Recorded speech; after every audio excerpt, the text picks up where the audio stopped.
કે હર ભજીલે હોલડી અને રખાણ વાળો રામ પારાધીને વસિયલ ડૈસો અને હખરે વિંધા બાણ બાવરડાનો છાંયો હોલો ને હોલી બે વિશ્રામ કરતા હતા બપોરનું ટાણું અને હોલીએ નીચે જોયું પારાધીએ બાણ ચડાવ્યું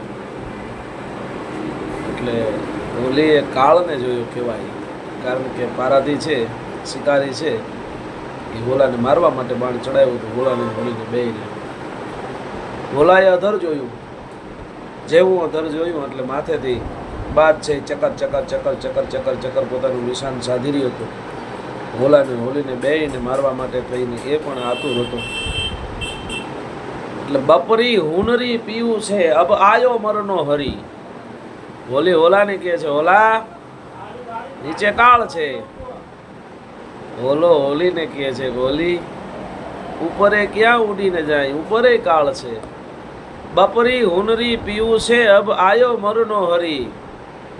અને આયા બરાબર હોલા હોલીને કહે છે કે હવે રામનું નામ લઈ લે, હવે ઉડવામાં માલ નથી. અને થોડીક વાર થઈ એટલે રાફડામાંથી કાળોતરો હરફ નીકળ્યો અને જેવો હરફ નીકળ્યો પારાધીના પગમાં ડખ માર્યો અને પારાધી છે એ લડથડિયું જેવું ખાધું. હોલો ને હોલી બે બચી ગયા, બાણ છૂટી ગયું, હોલો હોલી બચી ગયા, હખરો વિધાઈ ગયો. હા, રખણ વાળો રામ પારાધીને વસિયલ ડૈસો અને હખરે વિંધા બાણ. એટલે આવી કંઈક કિસ્મતની વાતો છે.